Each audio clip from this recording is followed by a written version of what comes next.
Hello, this is Cindy Walter, the Healthy Knitter, episode 37. Thank you for being here. I'm excited today about a couple different things. One, I just posted a very short video on reorganizing my stash back here.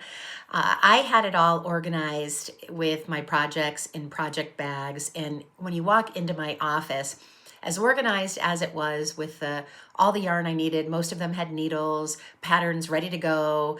It was all organized, but it did look sloppy. And so that's what I see first thing when I come in the morning. And I thought, I'm just going to clean this up. Plus, I've started to sew and I have that set up down in the basement. So I thought, why don't I move everything to one spot, one area, clean things up. So my husband helped me this morning and it's not 100% done, but well on its way. And I still may do a little more moving of my stash back there. That shelf has all of my yarn I have a thought in my mind for projects for it, but right now it's just sitting there. It's not in a project bag. I don't have patterns for it. And so that I might keep here until I get it to the next stage. Not sure.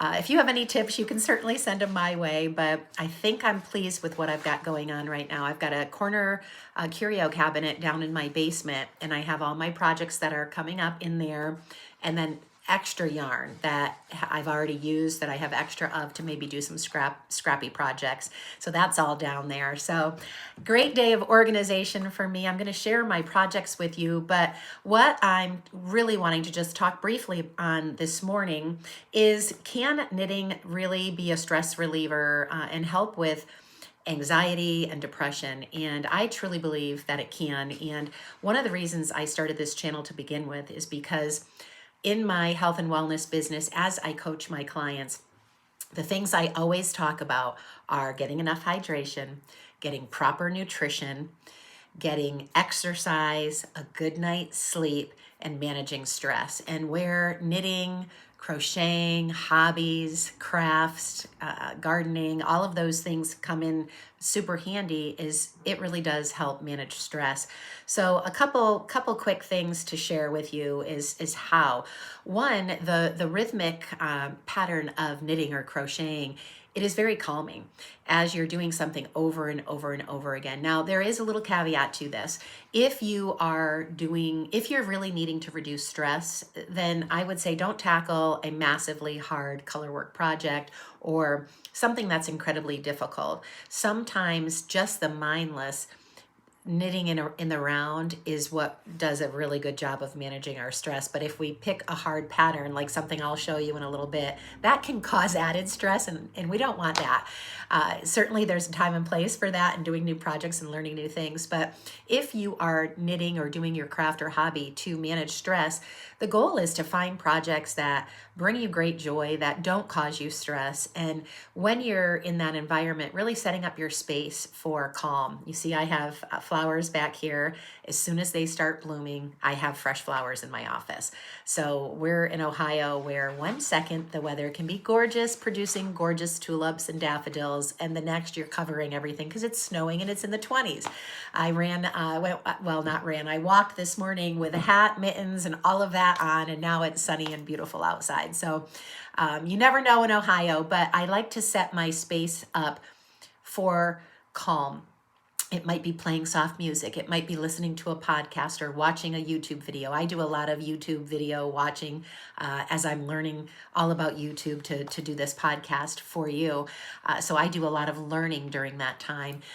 But something relaxing, books on Audible, Spotify, any of that, burning a candle, having soft lights, like just really setting the stage for peace and calm can help manage that anxiety and maybe depression as well. And another thing that really helps, when I talk about coaching my clients and getting a good night's sleep, sometimes doing this craft, this hobby, right before bed is a really great way to get off the blue lights of computers, get your TV screens off, and maybe just sit in your bed and knit a little bit until you get tired. And that can really help set the stage for a good night's sleep as well. And one more thing I want to share is oftentimes when I'm depressed, in a funk, feeling anxious, if I do something for someone else, it can change things for me immediately. And so I just love giving gifts that I've handmade because boy, there's just nothing like having someone be very excited and thankful and grateful for your homemade gift. And it just makes you feel so good that you spent time and effort making something, and it brings someone else such great joy. I have a great example. I've talked about my friend Kathy before. I made her a hat, and it was the Jason hat, and I love making that hat. I've made several of them, and they're beautiful. They have the cables in them. It's a free pattern. If you haven't seen it, I'll link it below. But I gave it to her, and she literally jumped up and down and screamed in my house, and I thought, oh, you are so knit worthy. So I saw her last week, and I've taught her how to knit. She's done 2 scarves now. We're getting ready to, she wants to knit that hat, so I'm going to teach her how to do that hat as her next project. And she saw my crochet bags, and she's like, what do I need to do to get a crochet bag? I'd really like a crochet bag. Well, don't you think next Christmas or birthday, that girl's going to get a crochet bag, because she will so appreciate it, and it will make me feel so good to give her a gift. So I always think about that if I'm struggling a bit. What can I do for someone else? Because sometimes it gets us off of thinking about ourselves and our situation, what we might be sad or depressed about. And when I can put my focus onto someone else and doing something special for them, it can really, really change my mood. So I just hope that's a tip that might be able to help you and encourage you and give you a little bit of hope that this craft, these hobbies really can help you not only manage your stress and help you be healthier, but also help you maybe get through a funk. So, all right, there's my soapbox on that, and I want to share my projects with you. And I'm going to start with my only finished objects this week are my crochet bags. So I made 2 of these, and these are the small little crochet shell handbags from Crochet Park, and they're darling. And I was really frustrated with a whip that I'll show you. And I just needed, we call it a palette cleanser. I needed a little cleanser to do something that's easy, quick, that would make me happy, feel productive. So I not only made 1 of these, but I made 2. And they lose their shape. You gotta kind of open them up and poof them out a little bit. But they are just so easy. And these little kits, I love them. I've talked about them before. When you order them, everything you need comes in the bags. If you go to my shorts, you will see, I did a short video on a handbag from start to finish, how quick and easy they are. And they're just absolutely darling. And I've given a few away as gifts. I gave 1 to my husband's Chinese teacher and 1 to his language exchange partner. And then I made 1 of these for my daughter-in-law because she's so little and tiny. And then I made 2 of the granny bags, and these, if you are an OG and watched my earlier episodes, I made these for Christmas gifts for my 3 daughters and myself. So I made 4, and I just made number 5 and 6. And I loved these too. Now this is a much bigger bag, so you can get you can get your full wallet in here, cell phone. Ooh, I've got a couple ties to tie in there. I didn't even know. Oh, good thing I opened that up. Everything you can fit in here. This is a good size bag, where if I was carrying this, I could get my wallet in there and my cell phone and keys, maybe some gum and lip gloss, but that'd be about it. So I just love these bags. If you haven't checked out Crochet Park, you should. They're really cute bags. All right, so that is it for my finished objects. And let me show you what has been my challenge. Oh, well, I still haven't finished my go-to vest. I'm waiting on my last yarn to finish out the neck, so I have made 0 progress on that. But the challenge has been this Bluebell short sleeve top. And this is a very basic top with raglan increases on both sides, and I got stuck on literally row 4. And I brought it to my yarn shop, and I showed it to Robin. We call her the queen. She's amazing, and she can figure anything out. And she encouraged me just to do like keep it the way it is, and then just do the basic raglan increases, and then try to adapt it back and break off the sleeves. And that may sound easy to some of you, but I cannot visualize not having a pattern. So I've just been in a stuck pattern with it, not knowing what to do.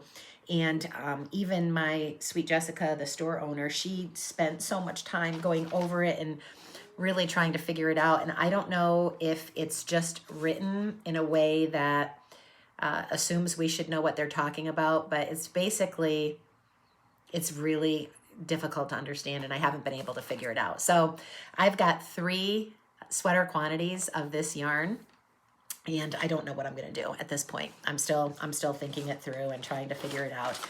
But hopefully next time I'm here, I will have an answer and it will be all good news. But I do have a good project that I've started, and that is Petite Knit Holiday Slipover. And that is another cute little vest. You know, I've never had a vest, worn a vest ever, and now I'm all about the vest these days. And I love this adorable color.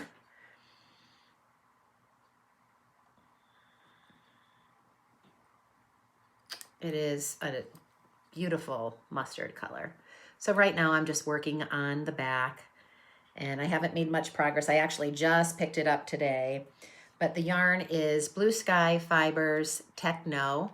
It's light bulky in the colorway Mellow or Melon. Mellow. So just adorable. So I've got that going on. So that's going to bring me some joy. I think I can handle this one and I won't get stuck. Her patterns, Petite Knits patterns, I do really well with. I really understand them. I think they're very well written. I am such a visual person. If I can't visualize what's coming up, I like to look at the pattern, kind of read through it. If I can't visualize what's coming next, I do get a little thrown off. So that's a bummer. And then lastly, my socks are making some progress. I have been outside, not inside on the bike. And because of that, I'm kind of not making fast progress on these socks. But this is West Yorkshire Spinner Signature 4-ply self-striping patterned yarn, and it's Owl. And I love this. My daughter, I gave her the same exact yarn, and she already completed her socks and gave them to her boyfriend, and they're adorable. So I'm excited for these. These might be a keeper for me just to remember my trip to England. But that's my working out sock, which I've shared. I'll always have a pair of socks on the needles. That is just a great, easy project while I'm on the bike or the elliptical or the treadmill in the mornings, and not outside. But when the weather's nice, it's just so tempting to get out the door and go outside. So that is it for all of my projects. The last thing I want to share with you guys is I am going to be doing my next knit along on Saturday the 19th from 10:30 to 12:30. There were 4 of us last time, and it was just such a lovely time. And my friend Penny, who's probably been on almost every single, my new friend Penny that I met doing this podcast, she's been on every single one. She sent me the sweetest note, and she said that she enjoys the podcast, but what she enjoys best is that we're able to bring some people together and actually share our love of knitting together. So if you're someone that is home on the 19th and you'd like to hop on Zoom with us for a couple hours, we just sit, knit, and talk, and it goes by in a flash. I am always shocked that 2 hours have passed because we're just sharing what we're working on, maybe a project that we're struggling with or something that we've completed, and just getting to know each other a little bit. And it's just a lot of fun. So we would love to have you join us. I will post the link in the comments below. If you have anything that you'd like me to share with you, please let me know. Anything you want to share with me, write it in the comments below. If you have not subscribed to the channel, please do that. Please like and comment on each episode. That will really help me. And I am so glad you came today and spent a few minutes with me. Have a fabulous day.